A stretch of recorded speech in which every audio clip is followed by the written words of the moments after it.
does it feel to be autistic without knowing that you are autistic?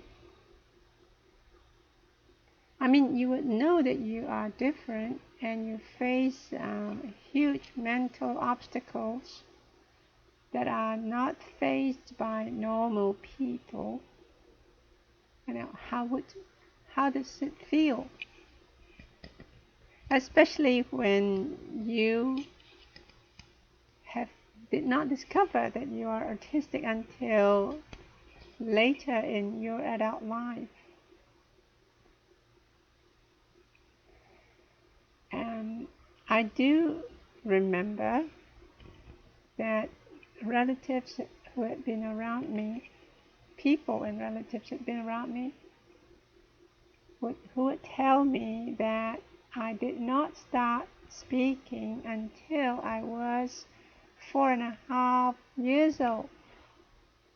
Yes, I do remember not speaking deliberately. It was a deliberate decision. My dad would tell me that I would be babbling sounds or words that nobody understood. Nobody knew what I was babbling about. They were the sounds that people wouldn't understand. So it's not true that I did not start speaking until I was 4.5 years old. I was speaking even when I was a baby. It's just that I was speaking in my own language that had developed. And I remember very clearly that I had been thinking in that language too. And I do remember using that language to think when it was still dark around me. It was dark around me for a long time. And I was thinking in that language. And I had made the decision that I would not speak or communicate in the language that was around me, because I found that they did not express the ideas that I was expressing within myself. But by the time I was 4.5 years old, I found that I had to succumb to learning the speech patterns and the language that was around me, because I needed things done. For me, I needed to have things, I needed to communicate what I needed. And at the time when I remember making that decision, that it was kind of like a sad day for me, that I was, having to give up on the language that was developing within me.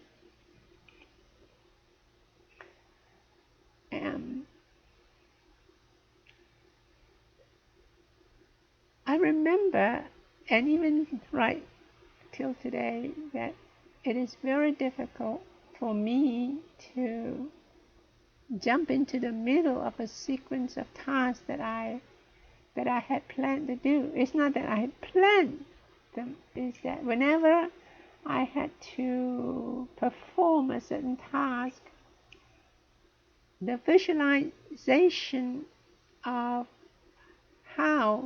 the sequence of how the task would be carried out would spontaneously appear in my mind, and then I would have to carry out accomplishing the task in that sequence that had appeared visually before me.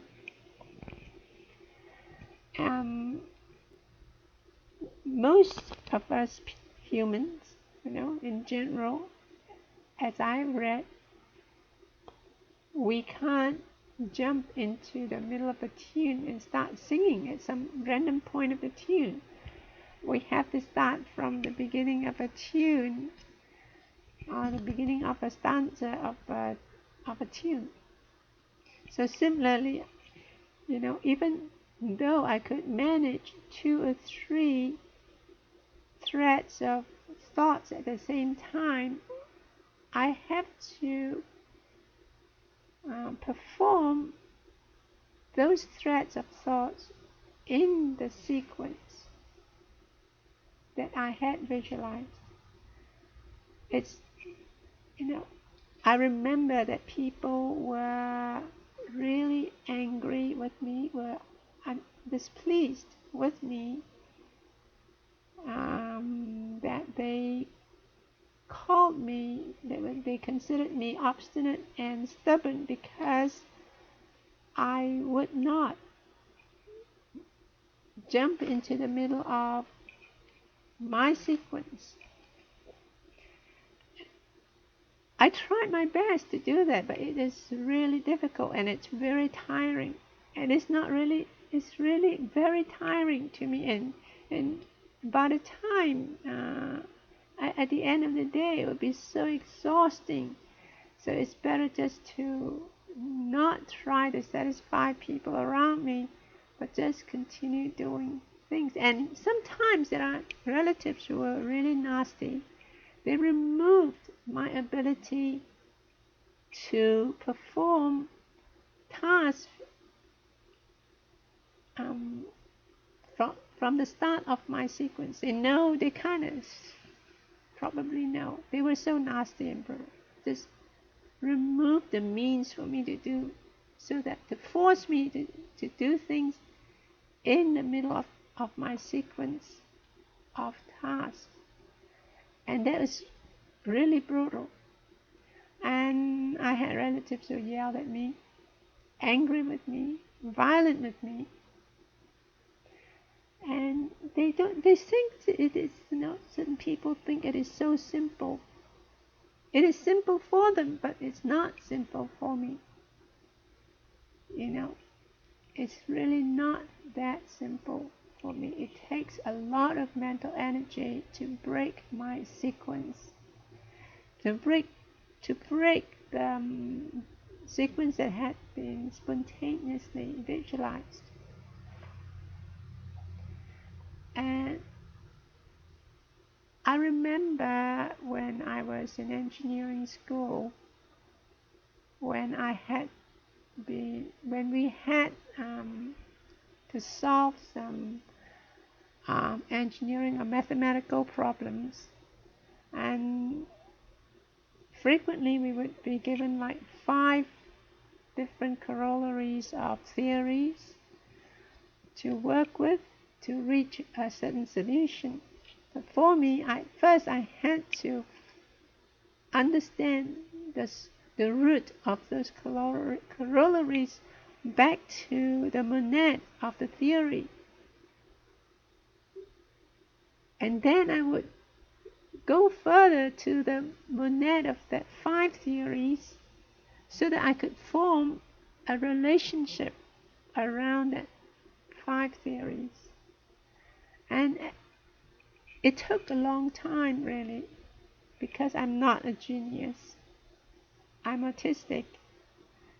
Then I had to see the relationship and then perform that engineering perform the task of solving the engineering problem with a bird's eye view of this whole issue. So there were times when I was given a tutorial and I would be writing a whole thesis, and the task to perform would be right at the end of the thesis. And I remember once that the professor was kind of annoyed with me and gave me a C. Everyone else in the class got an A, and I got a C for it. It is so brutal that these people wouldn't understand. They deliberately, even though the work that I had done was good, and I had to perform what was asked to do. It's just that I had to do it the way that I needed to do them.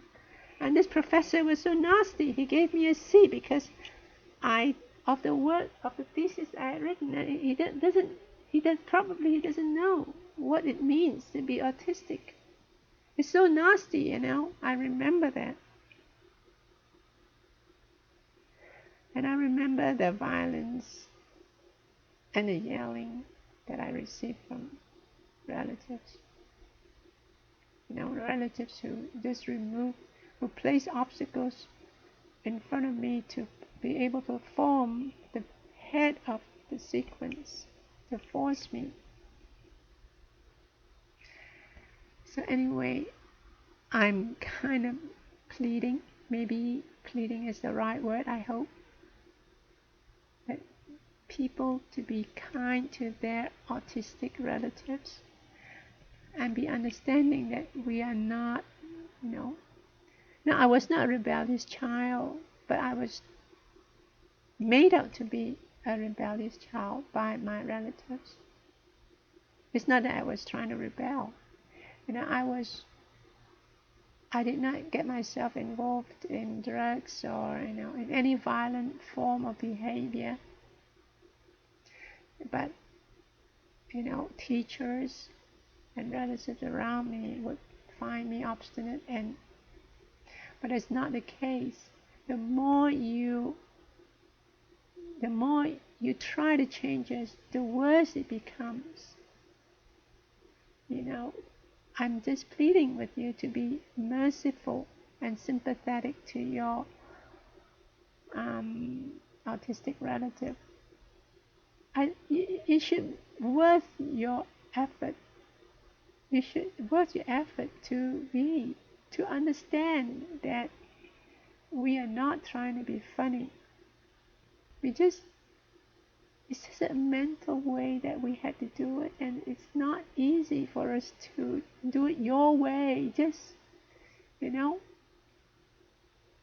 just bear with us. Bear with your autistic relatives. You know, it's not that important, right? That you have to be done. That things have to be done in a different way that is visualized by your autistic. No, it's not that important. You know, why do you try to train your autistic relative to do things a different way and make things so freaking difficult? Make our lives so difficult. Just understand, okay?